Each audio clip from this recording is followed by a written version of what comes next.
Hey, welcome to His and Hers Gen X podcast. I'm your host, Cristina, and our other host is. Chad, not Rocky. Although we have like a late 70s, early 80s theme. Like you got your Halloween. Yeah, this is my camp, Crystal Lake. Halloween's a little early this year. Yeah. And yeah, we're just trying to stick with like the 80s theme, I guess. Although I think Rocky came out in 76 or 7, something like that. It's retro, it counts. Yeah, I guess at Walmart for like $4. It's just a Oh. comfortable t-shirt. I don't know where I got mine. Yeah. We'll get to Rocky someday. Oh, yeah, I've never seen it, so it's Oh, perfect. okay. Well, this is continuing on with disturbing children's movies, and we watched from 1982, The Last Unicorn. I think all three of your picks have been from 1982. I think so. Yeah. Return to Oz, Secret of Nim, and now Last Unicorn. It was a good year to Yeah. disturb children I guess so. and torment them in their dreams. Well, I would have been 6 or 5, depending on, because my birthday's in September, so most of 1982 I was 5. Yeah. I would have been 3 and 4. Yeah. So I was really little when I saw these. I remember I loved this movie. This one is kind of one of the most beautiful and unsettling fantasy movies of the 80s, I think. Kind of like a fairy tale, but with disturbing imagery. I will say this one's a lot less disturbing than Secret of Nim and even Return of Oz, because like that was kind of like a horror movie, and this one is kind of just like a straight, a fantasy for kids type movie. It's not nearly as dark or scary, unless you count the Red Bull. Yeah. It's a lot different watching as an adult. I can tell you when you're a really small child, there's a lot of disturbing elements to it that I distinctly remember. So, but yeah, rewatching it. I mean, I saw it like 20 years ago as an adult, but rewatching it, it's a little slow paced. Yeah. It's that's kind of a running theme I'm noticing on all three of your picks. Well, I'll say the story on Secret of Nim moves a lot. Like there's a lot happening on that. Like Yeah. Return to Oz and this one are very slow paced. It is slow paced. I know there were like a few times where you're kind of shifting around looking at your watch, and I was thinking, I wonder if he's bored. It just 'Cause- seemed long. I think it was like 90 minutes or more. It's 90 minutes, but it's very long. Yeah, it's like I don't know. It's like trying to describe the story. It's kind of like they show up and just kind of like hang around in a place for a while, and then they move on to the next place. Yes. A lot of it is Yeah. just her wandering Yeah, around trying to get from point A to point B. It is a very slow paced movie, which is kind of weird because I have no attention span now, but I guess when I was a kid I loved it. But was this released in theaters or was it like straight to home video? I think it was released to theaters. I didn't see it in the movie theater. I'm pretty sure. I feel like we had a beta copy of it, but it wasn't like an official copy. I think we recorded it off of TV. Yeah. So I'm sure the quality on it was probably atrocious. So watching it now, I was like, wow, this is a really beautiful movie in terms of just the backgrounds are so beautiful. And I think the Secret of Nim was better looking. yeah, for the characters, Because for this sure. this was a Rankin Bass production, and they're the guys that did like all those 50s, 60s, and 70s like made for TV specials like Rudolph the Red-Nosed Reindeer and Frosty the Snowman and Year Without Yeah. a Santa Claus, like those were like stop motion. Oh, and yeah, they- yeah. they did Frosty, a- yeah. Yeah, they did a lot of like and like Frosty the Snowman was cartoon animation. Oh, yeah. And this one, like when we first, like when we, at first, like the first scene when it opens, it has like this kind of cheap kind of look to it, like at least like the way that the characters' mouths move, like because none of the lip syncs up with the like throughout the entire movie. They just kind of like do this general, thing.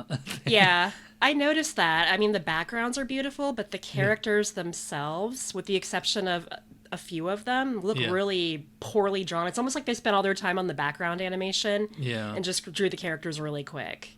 I think I wrote that in my notes. I said it kind of looks like Filmation. Like Filmation was big in the 70s. They did a lot of, like there was like a Batman, or like you ever see the Super Friends cartoon show? No, I didn't. Yeah. Well, are you ever seeing just pictures or clips of it? No. Yeah. Well, I think Filmation did that. It was like the cheapest animation you could get at the time. Yeah.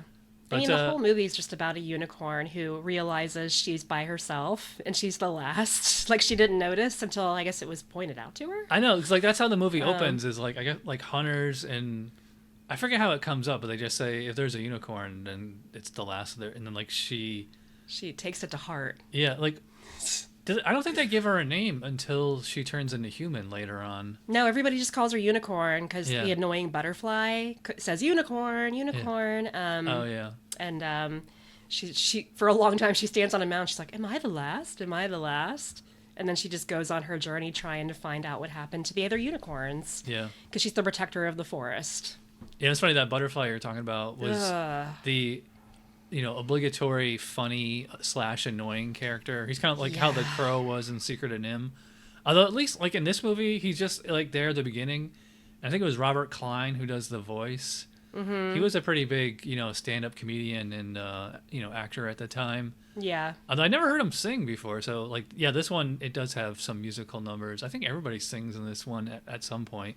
Yeah, he's pretty much a character with ADHD, and he kind of speaks in riddles, I guess. He just won't give her a straightforward answer. It's like 10 minutes of him just, like, not telling her what to do. And I remember as a small child being annoyed, and as an adult, I'm still annoyed by it. I'm like, get to the point. But he does eventually get to the point and tell her about was it the Red Bull? Did you mention the Red Bull? It's the first time she hears about the Red Bull, who's the bad character in this movie. The way that they animate it or depict it, it's like this, just a typical like satanic, evil, kind of just that kind of character. Yes. I think it's supposed to be like an allegory for the devil, but like there's no. He's demonic. Yeah. There's no like, Jesus or any other God allegory. So I don't know. I mean, it's just like it's a very standard just. Bad guy is bad because they look bad, and it's like that's all you really need to know. And I don't think that like they kind of explain it later on, like when they get to like a castle and they meet a wizard, and it's like very King Arthur type, and then they kind of explain the story of the Red Bull, like drove all the unicorns out to sea. Yeah, but they don't like. I guess I missed it. Like, what was the Red Bull's motivation? Like, is it just evil for the sake of being evil? Like, like at least like in Lord of the Rings and Star Wars and all that stuff, like the bad guys have a motivation for being bad, but this one is just... Yeah, he seems to just do whatever the king wants him to do. He's just a controlling bull. So the king wants the unicorns pushed into the bottom of the sea, and the Red Bull comes out of the sky and does it. Well, he comes out of the sky, but he's kept underground. Did you notice that? Like, when they're walking around the castle, the Red Bull is underground. But yet, in the very beginning, when you see the Red Bull, he comes out of the sky. Yeah, it's... I never noticed that, but that's a little confusing. But he's normally kept, like, below the castle, and that's where they keep him. This is a Japanese... I didn't realize as a kid, but it's Japanese animated. And the studio that did it eventually became Studio Ghibli. Oh. Which made a lot of movies. Like, have you ever heard about Spirited Away or Kiki's Delivery Service or anything like that? I've heard of them. I've never My seen Friend them. Totoro. Yeah. They made those. So when they splintered off, they did that. So that's probably why the animation's just so, well, except for the characters. Yeah. It's very It did have pretty. a certain Rankin Bass, kind of feel to it, though. It does not look like, it doesn't look like anime at all. It does when she becomes human.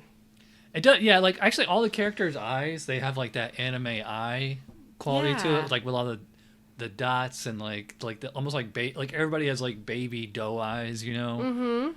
Big purple eyes. I was thinking that's like the first anime character. Yeah, and like when she's a unicorn, even as a unicorn, she has like super long eyelashes so that it's a female. Right. That's how they have eyelashes and boys don't. Yeah.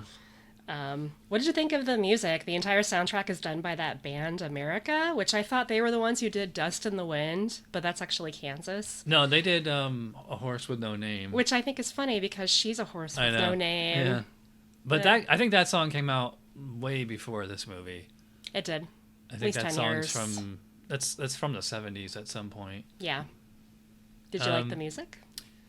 I don't know. It's kind of schmaltzy to me, Yeah. Like it was clearly commissioned for this movie. It's not like, songs that they just grabbed off the album, because they opened the movie with a Last Unicorn theme song of some sort, The Last Unicorn. Yeah. And then they show all the like really cool medieval tapestries with unicorns on them. I love the opening to it. It's actually like a real legit opening.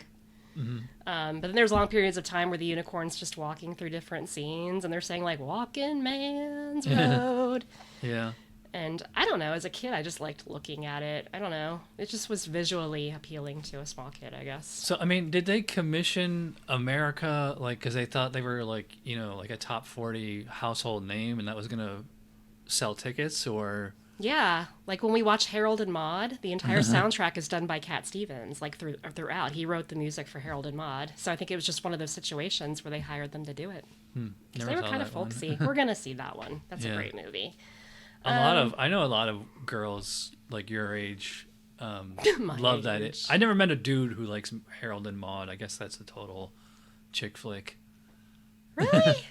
I've never met any. It's a dark comedy. Any dude that's ever said he loves that movie. It's always been girls. It's a dark comedy. It's not a romantic. I mean, it's not really a romantic comedy, but yeah, there's this unicorn. She wanders around. She never eats, and she doesn't poop because she's immortal.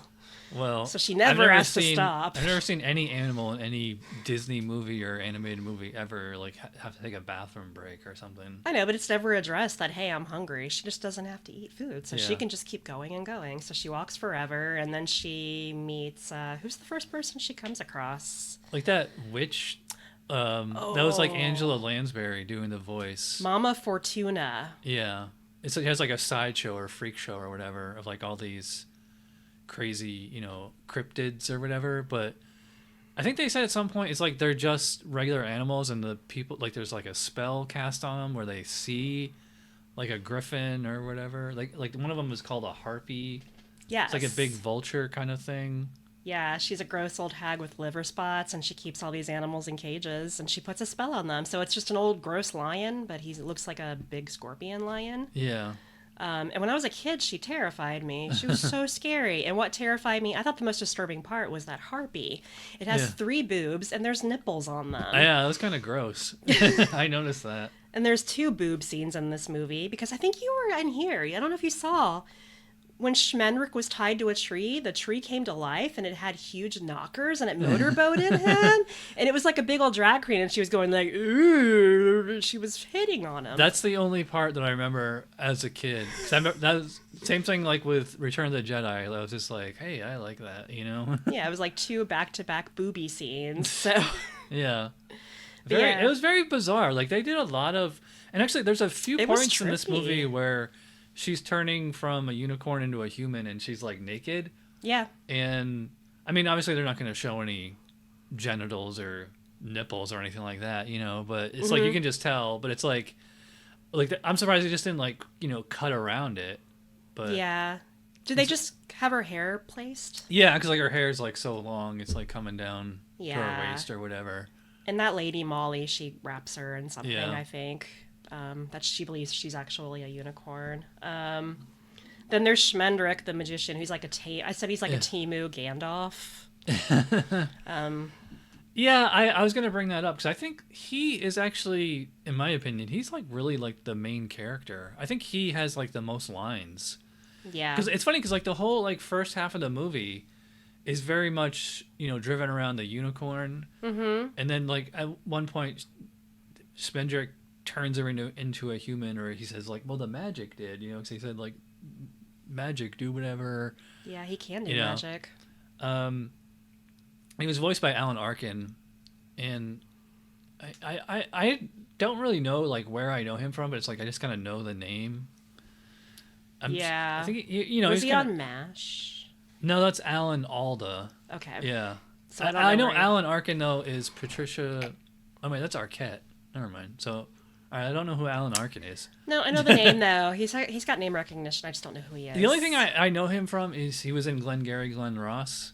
And I'm sure he's just like one of those working actors who's like in always a supporting actor, but never a lead, Yeah. So, I mean, I'm sure we could look him up, but... So you mean when they get to the castle, she fades into the background, right? Yeah, like she becomes like a I was kind gonna of mention more that too. kind of a minor character. Yeah, because when she becomes human, she gets really emo and mopey. Yeah. She's just like, "Oh, I'm not immortal anymore. This sucks. I hate being a human." So she just mopes around the castle, and I she know. does fade into the background there. Yeah, and the story like really it kind of stalls at that point. When they get to the castle, it's a long time that like they're there. They meet like some old king, and it's just like all and then I forget his name, Haggard or whatever. King Haggard. Yeah, and then like his son is Prince Lear, which I guess is supposed to be a young King Lear. Which I don't know if that's like a Shakespearean reference, you know. I think that's as close as they got. But although they spelled Lear L-I-R instead of L-E-A-R. Yeah. So I don't know if it's supposed to be the same character or. King Lear is voiced by Jeff Bridges, and it was bad. Actually, he's Prince Lear. Prince Lear. Yeah. Jeff Bridges sucked in this movie. It's like you said, it's not like he was acting along. Oops. It's not like he was acting alongside anybody. It's like he just showed up one day and read lines and had no emotion Yeah, it's like you can just tell he's like in a studio, just like holding the script, like reading. Like I don't know. Like it's maybe he was just by himself. I think he was. Maybe he like they didn't have like all the actors in the studio at the same time or whatever. Yeah, he might have done it from a hotel for all we know. But it's like he didn't. I don't think he knew what was going on. Well, they probably honestly, they probably didn't have the technology back then to do that, but. He was definitely, I don't know. I don't think he was clued in. Yeah, which is funny. He's like Jeff Bridges is like a really good actor. I think he's had a few Oscar nominees. I think like maybe one win. I feel like he's one of those actors that's gotten better over time. I remember seeing him in another movie a long time ago, and I thought he wasn't great. So maybe he just got better as he got older. Because I think most people kind of associate him with like Big Lebowski. Yeah. But I mean, he's been in like a lot of dramas and westerns. Like I think he was in a, not just. I mean. He was in True Grit. I think he got an Oscar nominee for that. I don't know if he won. It's funny because I was just listening to another retro podcast where they were talking. I think they were talking about Tron. Yeah. And they went on like they kind of gave like Jeff Bridges like whole filmography or whatever. But and actually he sings at one point too. Not very well, but. Is there a Beau Bridges? Who's their dad? They have a father. Yeah, Beau Bridges is Jeff Bridges' brother, and then Lloyd Bridges is their father. I don't think he's alive anymore, though. Yeah, Airplane. I was just thinking, are we talking about the right Bridges? But I think we are. But yeah, it's a very emo movie. It's not very uplifting. She's sad most of it. It's a sad topic. But I loved it as a kid. I don't know. It was very melancholy, I guess. Yeah, I don't know. Like this one, it had a pretty decent foundation. Like it could have been a little bit more adventurous. I mean, at least like Secret of Nim, even though it's like the whole premise is like very dark and, but like the story is constantly moving in that one, and like they introduce, like it has a little bit of the magic fantasy kind of thing going with the. I mean, this one has like magic in it too. I mean, it's like whenever you set anything in that, Middle Ages land of yore with wizards and witches and like magic is real, like very Lord of the Rings. And I always reference Lord of the Rings, but it's like, Lord of the Rings was a series of books, I think going back to like the 50s. Yeah. Like it's like what young people see or hear Lord of the Rings, they think the movies from the 2000s, but those came out like 40 or 50 years after the books. And the studio, did you know they animated The Hobbit? It's the same studio. The modern one or the 70s one? The 70s cartoon version of The Hobbit. And I guess there was a 70s version of the Lord of the Rings. They did that one too. I never saw those. Yeah, I remember seeing that Lord of the Rings because it's like rotoscoped. That's cool. Yeah, and so is that movie Wizards. Oh yeah, that I was telling you about. Yeah. Or at least off the. I mean, not like the entire movie, but. Yeah, like that 70s, 80s rotoscope technology, it's like really trippy by today's standards, because it's like where they film something, they just basically just draw over it. Yeah. And, or like they just like, they put like a filter on it to make it look like a cartoon, even though it's actual, film. Mm-hmm. So, I mean, oh yeah, there was two scenes that I think I blocked from my memory where she sang a song. And then Prince Lear sang a song. Do you You're talking remember about that in the movie? See, this is why we have to do the show right after we watch it. Okay, there was a scene where Lady Amalthea, the unicorn, sings a song. It's Mia Farrow. She does the voice. It's okay. And then, oh God, Jeff Bridges sings a song. It was terrible. And I do Yeah. not remember that at all. Yeah, it wasn't very good singing. No, In I was fact, like, get this over with. it's funny, we didn't really mention Mia Farrow's performance. Like, she's like okay. She sounds like she's like constantly on the verge of tears, though. That's what I mean. Yeah. This unicorn is just always really sad. I know. And it's like, She's never happy. I mean, just like the other two movies you picked, it does have a happy ending. It does. But, I mean, it just takes a long time to get there. Mm-hmm. And, I don't know, I thought, like, the final showdown, I mean, it's kind of like, you know, like, they have to, like, fight there was one part, I don't know, did you notice this, where all of a sudden Prince Lear is just, like, knocked out? Like, I think he had, like, a Yes. sword, and he was, like, gonna fight the bull. And then all of a sudden you just see him, like, face down in the sand, and it's like, what happened? Like, I think there's, like, a scene or there's something missing there. But it's like, it's... No, I think it was always like that. You mean like they intended it for... I think like it was just... They were saying that Who told them we need a hero? I guess Molly, the lady. You need to be a hero, so he tried to fight the bull and he got knocked into sand. He was worthless, basically. Like, he didn't help anybody. Because the unicorn just had to, like, get her self-esteem back. Yeah. And chase the bull into the sea, which I don't know why the unicorns didn't do that initially anyway. Yeah, I thought they could have made, like, it's kind of like that whole Star Wars thing, like with the Force and everything, and like you're the chosen one, and I don't know, like they could have made like the unicorn, like realize, like she could have been like the Luke Skywalker of that, you know, like, oh, you had that power and you, like, you know, but It's kind of how it is. maybe because she's a female, and it's like they don't like fighting, you know, a female warrior isn't really. You know, most people don't really like watching women fight, you know? Yeah, I think it's more or less when she was human and she was mortal, she couldn't fight him. But when she's immortal, she has nothing to lose. She's not going to die, right? I guess he can't kill her. I mean, these unicorns, they live in the bottom of the sea where he chases them. So obviously they can, like, breathe underwater. I thought, like, they turned into narwhals. You're saying, like, narwhals are whales, like, with the horn? Yeah, there was, like, a scene, I think, where they showed little fish that have horns on them. Yeah. I didn't know what that was about. But, yeah, I guess they can live in the sea. Unicorns can. Yeah, that's what they should have said. They should have said that the unicorns turned into narwhals. Yeah.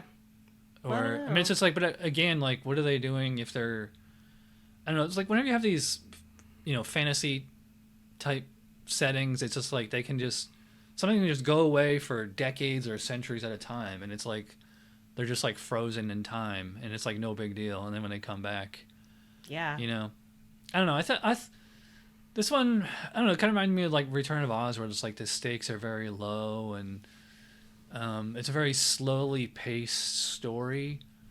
When I saw some reviews about it, about how critics embraced it, which I don't think it did well in the box office when it did play there, they said the pacing was very slow. It's kind of funny because I don't remember it being that bad when I was a kid.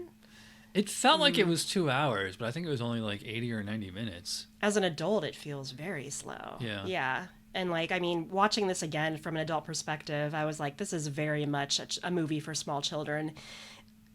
It is. It's like a small child movie. The story isn't that involved. It's not that grandiose. It's just the imagery is disturbing. I don't know. I wouldn't call this one disturbing. It's just kind of, I mean, it's, again, it's just an odd choice, like, for a premise. Yeah. It's like they could have made this, like they're not, it's not like they're limited by, like, when you're shooting actual, like, Lord of the Rings, like, they have to actually go on location somewhere, and you have to have, like, special effects and CGI. With animation, it's like the only limit is, like, your imagination, really. Yeah. So it's like you could have just, I don't know, they could have just rewrote the whole script to make it a little bit more of an adventure. Well, it's based on a book. Man, all your movies have been based on books. It's based on a book, and from people what in the I comments are heard, yelling at us for not having didn't read the book first. I know we should have read the book. I don't even know where you would find this book. I've never seen it anywhere. But I guess they followed the book pretty closely, so it must have been a long book.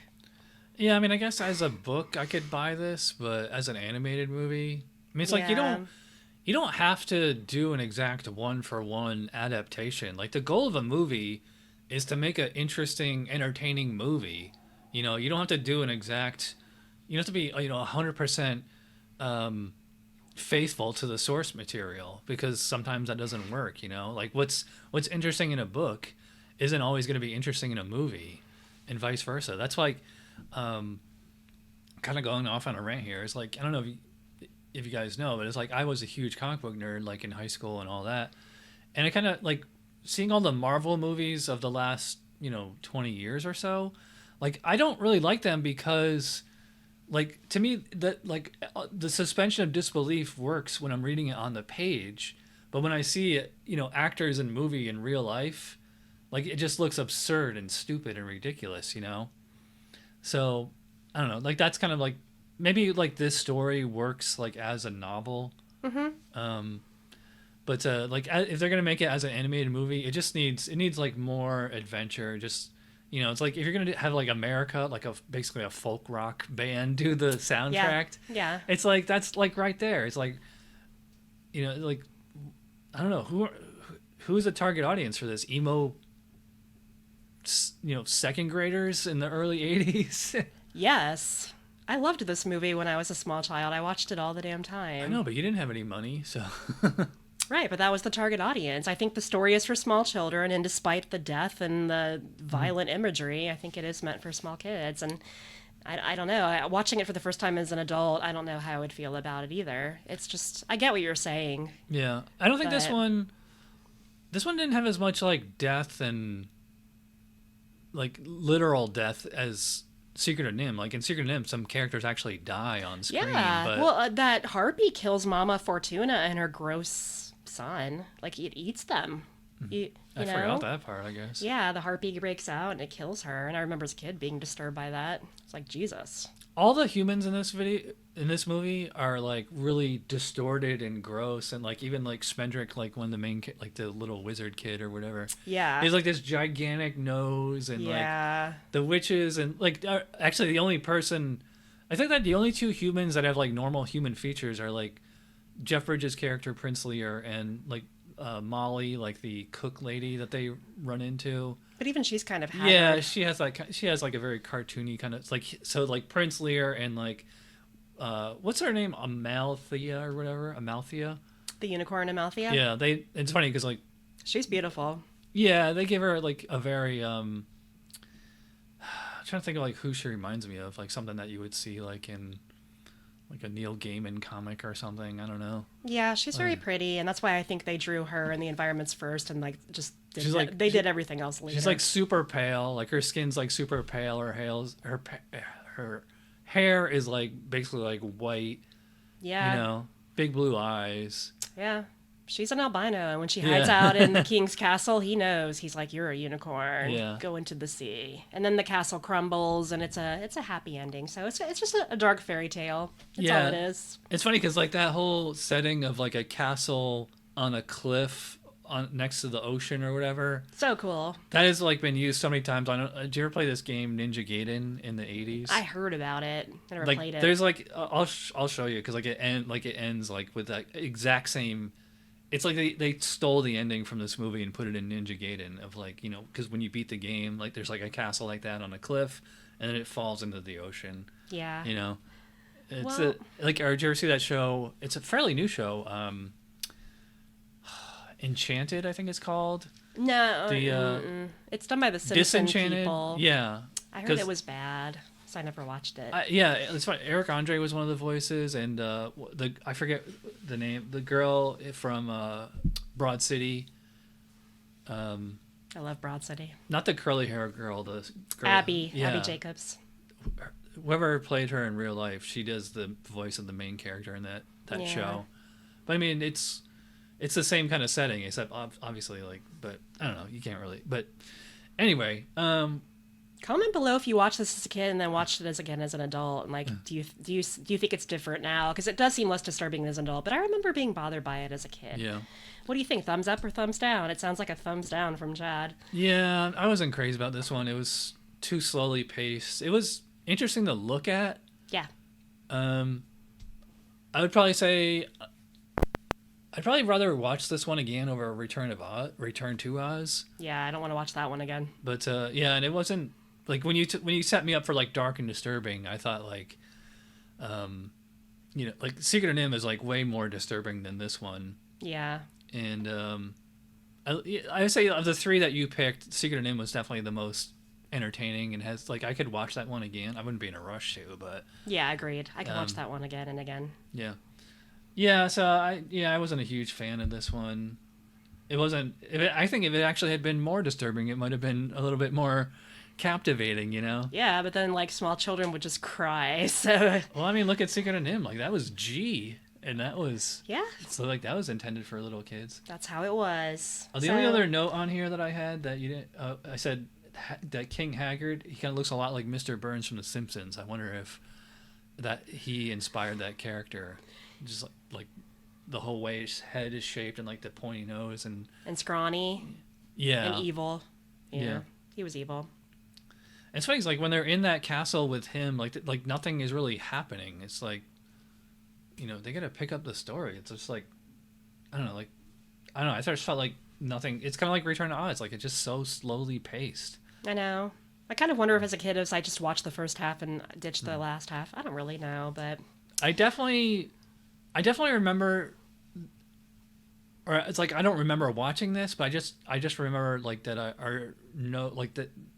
I know I saw this at some point. It was probably on a Saturday afternoon on a rainy day. Because you remember the boob tree. Yeah, I did remember that, and because I remember like on our local Fox station, or even before it was before Fox, Yeah. it was just a UHF station.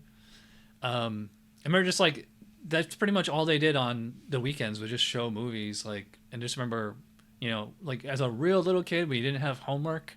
Just like spend Saturday afternoon just like watching, especially in the winter or on a rainy day and there's nothing to do. It's just sit and watch cartoons, movies on TV.